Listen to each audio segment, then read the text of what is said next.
On Friday reiterated his call for Iran to return to negotiations to prevent a further escalation of the conflict. Speaking at a joint news conference with his Austrian counterpart, Christopher Stocker, in Berlin, Merz said that European leaders held extensive discussions on Middle East tensions during their Brussels summit yesterday. He warned that Iran's pursuit of nuclear armament has already caused enough damage and urged Tehran to come to the table. Austrian Chancellor Stocker welcomed the ceasefire between Iran and Israel, calling it an important first step. He stressed the need for diplomatic follow-ups and urged Iran to continue cooperating with the UN's nuclear watchdog, the IAEA. Stocker said destabling monitoring mechanisms would only add to global uncertainty.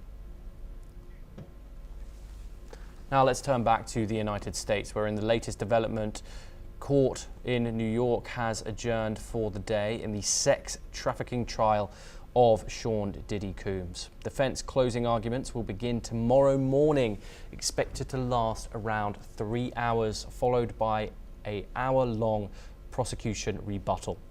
Once that concludes, the judge will instruct the 12-member jury on the law and the charges, after which deliberations will begin.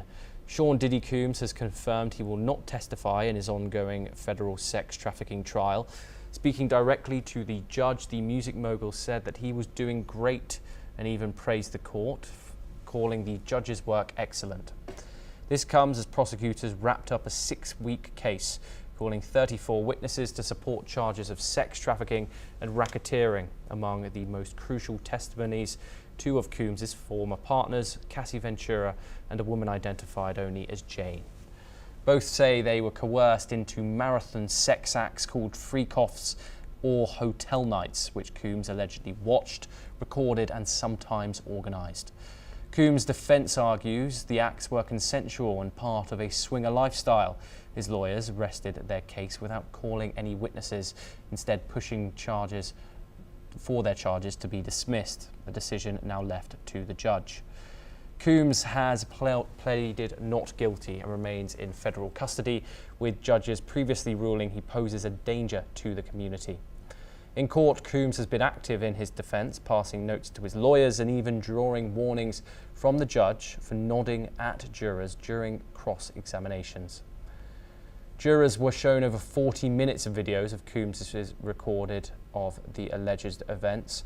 While some appeared uncomfortable, the defence says the footage proves consent and not coercion. We stay in the United States once again. US Treasury Secretary Scott